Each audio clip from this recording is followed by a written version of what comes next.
Hello, magandang hapon sa inyong lahat mga kababayan ko. So meron tayong pag-uusapan ng mga topic na nagva-viral, no? Ito, bini-verify ko kung totoo to eh. Medyo may doubt ako baka mamaya fake news eh. Medyo nakakadala na rin kasi magbalita. Tinan nyo to oh. Ito daw ay 3K incentive sa sa palarong pambansa. Ito yun oh. Hindi ko nagigets. Ano ba talaga to? Totoo, seryoso to?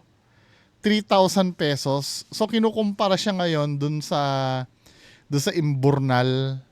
Yung sa pumasok sa Imburnal 80k, palarong pambansa daw 3k.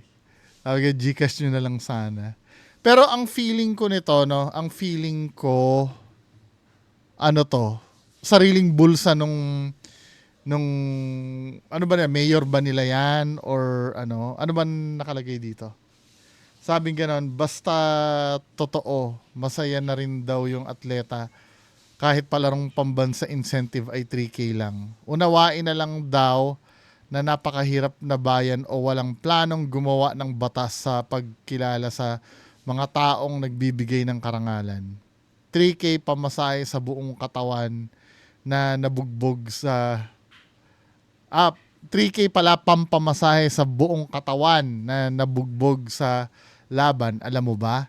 May mga bayan sa Quezon Province na mayroon ng cash incentives sapagkat mayroong mambabatas na nagsulong ng batas na kumikilala sa kagalingan ng mga coaches, trainers at lalo na ang atleta. Kung hindi ako nagkakamali, kahit sa congressional meet, gold 3K pa lamang at tumataas ang amount kapag nakarating pa sa provincial 5K, regional 10K at national o pambansa 20K. Nakakapag-isip kung mag-training o maghahanap naman ng imburnal at mas malaki ang bigay. Hindi pa nakaranas ng bali at bukol sa buong katawan. Bilang head coach and trainer ng two athletes ko. Head coach pala ito si Sir eh, 'di ba? Bilang head coach and trainer ng two athletes ko sa palarong pambansa 2025 Ilocos Norte Lawag. Si Hyacinth Esclanda, silver and bronze medals. At Aldrich Lucila, fifth placer. At ano to? At sa coach Ma'am Joy Maravilla Zurbano. Naawa pa rin ako sa mga atleta na uh, atleta na hospital tulad ng anak ko, Iris Palan. 3 beses sa ospital bago magpalarong pambansa at makakakuha ng silver medal sa Davao 2019. At yon ang nabalian ng buto dahil sa laban para sa pangarap at karangalan sa bayan. Please po, sa mga nanunungkulan na nagtatanong kung anong bayan yon mayroon. Kung anong bayan yon mayroon at pwede daw ba makita yung sample na batas. Hindi ko po alam kung anong isasagot ko. 12 years in palaro. Sending more than 15 athletes in the national tournament. Nasasanay na rin pong ganito. Masaya naman po, nakakatulong sa mga kabataan para sa pag-abot ng kanilang pangarap, lalo na sa libreng pag-aaral sa kolehiyo. Huwag sana humantong sa imburnal. Masaya naman po nakakatulong sa mga kabataan. Hindi, feeling ko ito, I don't think na dahil sa palarong pambansa to. Siguro hula ko lang, kaya 3,000 yung binigay dito. Hindi ba sariling pera ito neto ni Kuya na ito?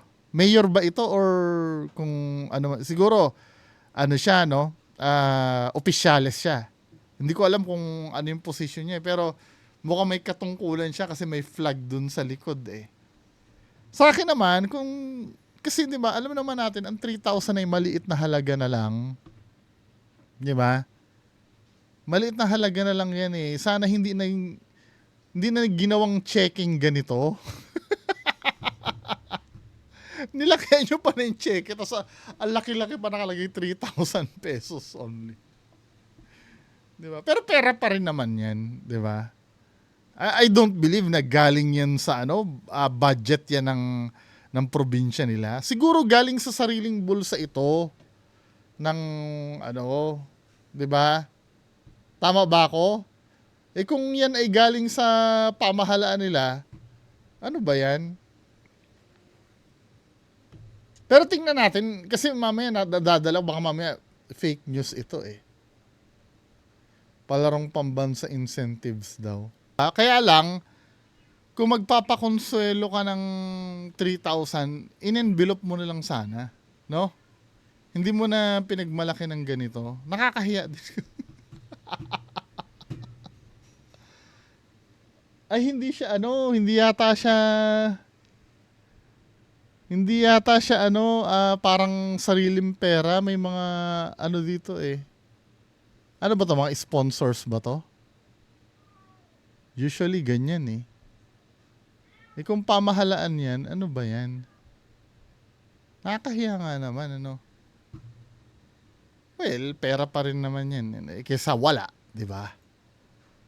Kaya lang, kung kung tutulungan kung tutulungan nyo din lang naman yung mga manlalaro natin na let's say, hindi naman masama no yung binigay na ganyan. I don't know kung masama, matuturing nyo ba masama yan, pero sana hindi na lang pinangalanda ka na na 3,000 ang binigay. Nakakahiya naman. Next topic tayo. Next topic. Ito naman ay nagva-viral din eh. Tingnan natin to ha. Ito si Kuya, isa siyang nagpa-poverty corn. 'Di ba? Alam niyo 'yon, yung magvi-video na tumutulong, 'di ba? Tapos pag in-upload sa social media, maraming manonood kasi maraming naghi-hit na vlog na ganyan eh. Example si Pugong Biyahero, 'di ba? Ganyan. Si Basel sa Hungry Syrian Wanderer dati. Pero ngayon hindi na yata siya naggaganon eh. Yung tumutulong-tulong, 'di ba? Sino pa ba mga kilala nyo na ganyan? Yung nawala na rin si Halorina eh. Dati si Halorina ganyan din, 'di ba? So, ito 'yon. Ito si Sir Frederick Baroza Alcaide. Ito yung name niya eh. Sabi niya gano'n, 2 million views, ito lang ang kinita. Grabe na ito. Nakakadismaya na gumawa ng content, gumagastos ka, inuubos mo oras mo, kagagawa ng content, pero ito lang ang kikitain mo. Ikaw, gaganahan ka pa ba magpatuloy? Paano na lang yung mga content na wala pang 1K views? Itong akin nga, million na, pero yan lang ang kinita. Para nagrarant siya, kasi ang kinita lang ng million views niya, 2 million views, $1.87.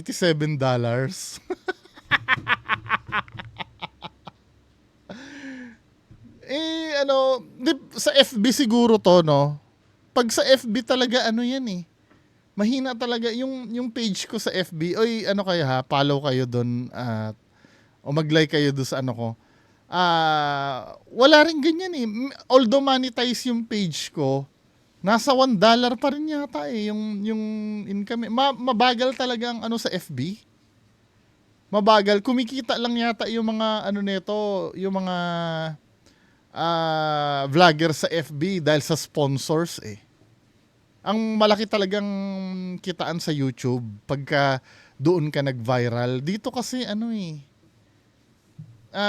oo, madaling mag-viral yung videos mo dito, pero yung views talaga talo dito. Or yung earnings mo talo dito. 'Di ba? So dito na naman papasok yung yung usapin na kapag tutulong ka, wag kang maghahangad ng kapalit. 'Di ba? Ito yung mga content niya, yung tumutulong-tulong siya na ganyan. Umaasa kasi siya na malaki yung balik. So ito na yung sinasabi ni Attorney Libayan before na ginagawa ng mga ng mga vlogger na ganyang content, yung mga poverty corn, 'di ba? Yan yung ginagawa nila. Kasi nga naman madali kasi ma-digest yan eh. Yan yung mga video na feel good eh. Yung pag napanood mo na may tinutulungan, parang ang sarap-sarap niyang panoorin na gutom na gutom yung ano, yung tinutulungan, tapos biglang pakakainin mo. Yung katulad niya, no, nagbibigay siya ng mga tulong sa katutubo, 'di ba? At ano yan eh, nasi-share pa yan eh kasi nga maganda nga siyang panoorin. Kaya lang syempre, naghahangad ka naman ng kapalit niyan, 'di ba? Kahit nga si Pugong Biyahero nagkaroon din ng issue diyan eh. Yung ah, yung mga padala daw hindi na ibibigay. Naalala niyo way back dati nagkaroon ng issue. Now, punta tayo dun sa page niya. May ano siya dito eh. May mga sagot siya dito sa mga basher. Sabing ganun dito, ito na po ang sagot sa mga tanong nyo kung bakit kailangan ko kumita dito sa content ko. Sana maintindihan nyo kung ano talaga ang rason o dahilan. Pakiintindi po mabuti ang nilalaman ng video na to. Sige, panoorin natin kuya. Magpaliwanag ka. Sasagutin ko ngayon umaga yung ano no, yung mga comment dun sa pinost ko na 2 million views, bakit yun lang ang kinita niya? At sabi ko pa dun kasi, sabi ko, gumagastos ka ng content, tapos sila lang kikitain. Dahil ang daming mga comment dun na bakit daw, nagko-content ako na gumagastos naman daw ako, na tumutulong daw ako na hindi bukal sa kalooban. Correct. Bakit daw ako naghanap ng kapalit? Eto, makinig kayong mabuti ha. Makinig po kayong mabuti. Papaliwanag ko sa inyo, himay-himayin natin mabuti para maintindihan ninyo kung bakit kailangan Sige, ng kuya. vlogger ang kumita dito. Number 1, walang vlogger na hindi naghangad na kumita dito. I do agree naman. Yung vlog na katulad mo, 'di ba? Sabi niya wala daw vlogger na hindi nag-aangad. Kaya lang yan ay hindi yan sinasabi eh. Hindi yan sinasabi. Kung ano, kung yan man ay yan ang plano mo, sa'yo na lang yan. Kasi sa gusto mo kuya, hindi kasi maganda marinig na ganyan pala alayunin mo. Parang naghihinanakit ka na tumulong ka pa, nawawalan ka na ng gana dahil wala kang kinita. 'Di ba? Kung sa totoo lang, nakakabwisit pakinggan yun. Parang ang katumbas nun, niloloko mo yung mga nanonood sa'yo. Siyempre, nakilala ka ng mga audience mo na, ay, ang bait naman ni kuya, tumutulong siya, no? Yung bait na yung nawawala dahil yung pala, may motibo ka pala doon, behind doon. Hindi mo masisisi yung tao na, na magalit sa'yo. Doon sa rant mo na yon. 'Di ba? Kaya nga ang pagtulong ay yan ay gawain na wala talagang hinihintay na kapalit. Kaya nga tulong eh. Dapat ang sinabi mo na lang, negosyo yung ginagawa mo. Para hindi ka na masita. O, magninegosyo tayo ha. Kasi when you say tulong, talagang walang kapalit talaga yon. Huwag kang umasa talaga na palitan yung tulong mo. Now, kung behind lahat ng ginagawa mo ay may hinahangad ka, sa'yo na lang yun. Huwag mo nang anuhin. Huwag mo na i-broadcast sa public. Di ba? Okay. Pangalawa, yung pagtulong, pinili ko ang pagko-content sa pagtulong dahil para makatulong ka sa iba. Hindi pagtulong yun. Di ba? Ano bang ibig sabihin ng help? Magtutulong ka, may kasamang kasing sacrifice ang pag-help eh. Di ba? Huwag mo nang gamitin yung word na pagtulong. Sabihin mo na lang, maging honest ka na lang, ginawa ko yon para talagang kumita. Yun. Di ba? Ngayon, kung sinasabi mo, hindi, pagpatuloy muna natin. Pagko-content sa pagtulong dahil para makatulong ka sa iba. Ngayon, kung bakit ako naghahanap ng kapalit ng sahod dito kay Facebook sa mga content ko, saan naman kami kukuha ng itutulong namin sa di wag kang tumulong. Yun lang yun. Wag kang tumulong. Kung gusto mo maging vlogger pa rin, mag-content ka yan. O maganda naman yung tindahan mo dyan. O mag-content ka nung yung mga nakakatawa, na yung mga encounter mo sa customers mo, 'di ba? Huwag mo nang ikatuloy saan ka kukuha ng pagtulong. Di wag kang tumulong kung walang pangtulong. Tulungan mo muna yung sarili mo. Kasi ang inaano mo kasi diyan, ang hinahangad mo diyan, yung tulong sa totoo lang, yung tulong lang sa sarili mo eh. Hindi naman yung tulong sa iba. Kasi kung talagang priority mo yung pagtulong sa iba, wala ka nang pakialam diyan sa kikitain na yan. 'Di ba? Yes. Gusto mo rin na magkaroon ng views. Lahat naman tayo mga vloggers gusto mo naman ng views eh. Kaya lang ang pinag-uusapan dito yung priority mo. Kung priority mo talagang tumulong, dahil ganun talaga eh. Hindi mo napapansinin yung kikitain mo. 'Di ba? Kasi kung concern mo lang talaga ay kumita diyan, yan ang magiging dahilan. Yan pa naman ang ayaw ng mga tao. At hindi mo makokontrol yung tao pagka naayawan ka sa ginagawa mo. Ating mga kababayan naghihikahos sa kahirapan at umaasa sa amin. Okay? Saan naman kami kukuha kung Actually, hindi naman aasa sa'yo yun kung kung hindi mo pamimihasahin. Real talk lang yung natulungan mo, halimbawa may nakita ko sa yung video mo dito na tumulong ka sa katutubo eh. Sa totoo lang, hindi naman umaasa sa'yo yun eh. Hindi naman, nanghingi ba sa'yo yun? Hindi naman eh. Kusa kang pumunta doon dahil kailangan mong i-video. Naglulukuhan naman tayo. hindi galing din po sa panonood ninyo. Ito itatak niyo po sa kukote niyo para maintindihan niyo mabuti kung bakit kami naghahanap ng kapalit. Okay? Pangatlo,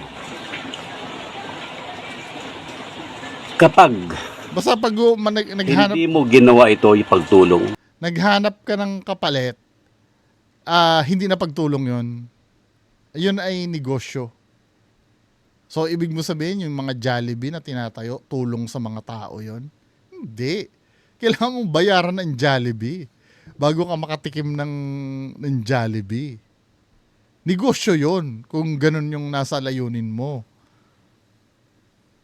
sinong tutulong sa kanila? Gobyerno. At ang sabi pa nila sa comment, hindi raw bukal sa kalooban namin yung pagtulong dahil naghanap kami ng kapalit. Correct. Mindset kaibigan. Mindset. Isipin mong mabuti yan kung bakit kami naghanap ng kapalit. Bullshit. Walang vlogger na hindi naghangad na kumita dito. Ay, paano ako? E di kung ganyan ang hangarin ko, dinameke na ako na nameke. Diba? Hindi, totoo naman yung sinabi mo doon. Yung income kasi yun, mas maganda naman talaga kung kumikita ka. Diba? I'm not gonna lie. Maganda naman talaga yon na kumikita ka. Kaya lang sometimes mamili ka ng ipaprioritize mo eh. Katulad ng sinabi ko kanina. Ngayon, dahil ikaw ay content creator na tumutulong-tulong, ano ba ang priority mo? Makatulong ba talaga o kumita? Mamili ka doon sa dalawa. Secondary na lang yun. To follow na kasi yung susunod doon eh. Kapag ka napili mo itumulong talaga, tulong ka lang. Tulong. Video mo, sige. Tulong. Kung walang kapalit, ganun talaga eh. Ba't ka magrarant? Ngayon, kung ang priority mo talaga, kaya ka bullshitan itong sinasabi mo na na yung pagtulong eh. Dahil kung priority mo talaga yung pagtulong na yun, wala ka nang pakialam kung may kikitain ka o wala. 'Di ba? Wala namang tumulong diyan kahit sa panahon ng bagyo. 'Di ba? Although na yung mga politiko, syempre may kapalit 'yon.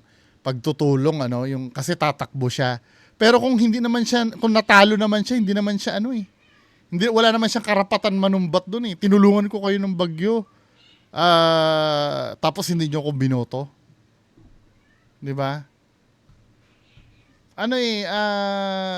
Wala siyang karapatan doon. Although na umaasa nga naman siya ng kapalit, wala eh. Hindi bumalik yung inano ko eh. Anong karapatan mo magreklamo? 'Di ba? Sa larangan ng social media. Dito kay Facebook. Okay? Ngayon, kung ipagpatuloy ninyo yung ganyang isip ninyo, bahala na kayo sa buhay. Katapusan na ng karir mo. Akala nyo siguro napakadali, no? Akala siguro yung napakadali yung ginagawa namin. Akala nyo siguro easy money kami. Akala Wala namang kasing pumipilit sa niyan. 'Di ba? Wala namang pumipilit sa inyong gumawa niyan. Hindi kayo obligado. Ginusto mo 'yan eh. Dahil kamo nakikita mong ano ba yung goal mo, kuya? Sinabi mo. Kasi hindi natutulungan ng gobyerno yung mga kababayan natin. Yun ang goal mo eh. O natapos mo yun, tapos na. Walang return of investment eh. Anong gagawin natin? Pero kung ang goal mo, tatapatin mo kami na kaya ako nag-vlog ay para kumita lang talaga, may intindihan kita. Pero dinidisguise mo pa yung pagtulong na yan, men eh. Binubullshit mo na lang yung mga tao. nyo siguro, yun na yun eh. Kung hanggang doon na lang yung aming ginagawa. Napakahirap gumawa ng content. Napakahirap kumita dito sa social media. Kaya lahat ginagawa namin para lang magkaroon kami at makatulong sa pamilya, makatulong sa... O, yun nga main goal mo. Sariling pakinabang. 'Di ba? Yung pagtulong mo, wala yan. Kabulshitan yan. Nakikita mo na dito yung tinutukoy niyang mindset eh. Dahil sa totoo lang, kaplastikan lang pala yun. Yun na yun. Now ito, mag-explain na naman, nag-explain na naman siya, no? Kasi dito sa isang issue, pinuntahan ako ng kapatid ko, pinipilit ipa-delete ang post ko dahil sila daw ang nasasaktan sa mga masasakit na sinasabi ng mga bashers. Sabi ko, manhid ako sa mga bashers, wala na ako pakiramdam. Sabi pa ng kapatid ko, baka daw ma-stress ako, magpakamatay ako. Sabi ko, basher lang yan. Vlogger ako. Hindi ko sila uurungan sa laban. Mga basher, mga inggit yan kasi hindi nila kaya ginagawa ko. Talaga hindi namin kaya yon na tumulong tapos maghangad ng kapalit. Bobo eh, no? Pinuntahan ako ng kapatid ko dito. Kasi nakita niya yung pinost ko tungkol sa 2 million views, $1 lang kinita. So, pinuntahan niya ako. Pinipilit niya ipa-delete yung post ko nun dahil sobrang na raw nasasaktan sila, yung mga kapatid ko, kasi nga nababasa nila yung sobrang pambabas nila sa akin, no? Talagang napakarami. So, nung tinignan ko ulit, kaya sabi ko sa kanya, hindi ko i-delete. Video ko yan. So, ako Sa FB ba yun? Bakit ko i-delete, sabi ko. Bakit mo i-delete? May kita yata yun, di ba? Pag yung mga post na ganon, tama ba ako? May yun, di ba? May revenue pa rin. Mukhang pera kasi ito eh. Hindi nyo talaga i-delete yun kahit na nahihirapan na yung mga kamag-anak niya. As long as may engagement yung page niya. Ganito yung isip ng mga taong wala nang katinuan. Nilamo na ng social media. Sanay na ako, manhid na ako sa mga baser. Talagang wala na akong pakiramdam sa mga baser, sabi ko. Hayaan mo sila dyan. Manhid ka sumagot ka nga, di ba? Pinansin mo nga. Problema ko ito, sabi ko. Di umalis na siya. Ang ginawa ko, tinignan ko ulit yung post ko. So may nakita ako doon na napakarami pag nag-screenshot, clean-up nila, in-screenshot nila, tapos pinost nila kung saan-saan, talagang napakarami. Sabi ko, sikat na pala ako. Inisip ko lang, natatawa nga ako eh. Ngayon, kung kilala nyo si Hindi ka natatawa, nagalit ka Kalaman, isang sikat na vlogger yan, siya nag-post nun, pinost niya ako. Oo, nakita ko yun yung post ni Kaalaman. Talagang, in-screenshot niya, pinost niya ako. Doon lahat, walang, talagang halos lahat yata doon, talagang puro mga baser lumabas doon. Kaya tingnan nyo kung ilang views na siya ngayon. Million na rin. Tinignan ko yung kung ilang views na siya, talagang million na rin siya. 'Di ba? Ikaw patuloy yung na-content, no? Tapos, ito, hindi ko sabihin kung ano nangyayari sa post na yun, ha? Kung ano nangyayari, malalaman nyo rin yan. Ikukwento ko rin sa inyo kung paano na nangyari, kung ano na inabot ng post ko na yan. Dahil kung kani-kanino na, yung mga kilalang kilala na sa social media, yung ano, yung in-screenshot nila, tapos pinost nila. Sabi, isang vlogger daw ang nadismaya sa pagiging vlogger dahil hindi ko raw nabawi yung mga tinutulong ko. Alam niyo mga kaibigan, maling-mali yung inintindi nila. Maling Yun naman talaga yun eh. Na-frustrate ka nga eh. Ginagawa mo naman kaming tanga, sir. 'Di ba? Sinabi mo pa nga doon, nawawalan ka na ng ganang tumulong. Eh. Sino bang gaganahang tumulong? Basahin nga natin yon, yung screenshot na yon. Paano naging mali yun? Oh, ito ang sinabi mo. Oh, 2 million views. Ito lang ang kinita. Grabe na ito. Nakakadismaya. Nadidismaya ka nga eh. Nagumawa ng content, gumagastos ka, inuubos ang oras mo, kakagawa ng content, pero ito lang kikitain mo. Ikaw ba, gaganahan ka pa bang ipagpatuloy? Paano na lang yung mga content na wala pang 1K ang views, itong sa akin milyon na, pero yan lang ang kinita. Diba? Nawalan ka nga ng gana eh. Anong pinagsasabi mo? May tililing yata ito si Sir eh. vlogger dahil hindi ko raw nabawi yung mga tinutulong ko. Alam niyo mga kaibigan, maling-mali yung inintindi nila. Maling Hindi mo nga nabawi kasi nga sabi mo nga doon, tumulong ka pero ito lang ang kinita mo. mali po yung pagkakaintindi nila. Alam niyo ba na hindi pa ako content creator, hindi pa uso ang content creator, kailan lang yan? Gawain ko na po yan. It doesn't matter. Kasi yung post mo nga, naghihintay ka nga ng kapalit. 'Di ba? Kung matagal mo nang ginagawa yan, walang pakialam doon, walang bearing yun. Diyan kasi sa post mo, malinaw na nagalit ka na yun lang ang kinita ng 2 million views mo. 'Di ba? Walang bearing yun. Yung dati mo nang ginagawa. Dati mo nang ginagawa, ngayon ka lang nakakita ng opportunity na pwede palang kumita. May inasahan ka na. Doesn't matter. Gawain ko na yung pagtulong. Nagpapa-feeding ako kung saan-saan dito, lalo-lalo ng pandemic, para sa kalaman ninyong lahat. Hindi pa ako content O, yun naman pala. Sabi mo, ginagawa mo na yan noon pa. Bakit kanina sinasabi mo, saan ako kukuha ng pantulong? Saan ako kukuha ng ano kung hindi kikita? Ginagagawa mo naman pala dati eh. Anong pinagsasabi mo? creator. Ginagawa ko na yan. At wala akong hinihintay na kapalit yan. Kaya ako lang pinost yun dahil nga, kaya pinasok social media dahil sabi ko nga, sayang man lang din to. Kasi nga, sayang din kapag kung totoong may income dito, bakit ba? Bakit ba hindi? Naghihintay ka pa rin ng kapalit. Ayoko na. Di ba? Bahala ka. Walang kwenta makinig sa tao yan. Yun lang po. Magandang hapon sa inyong lahat. Bye-bye.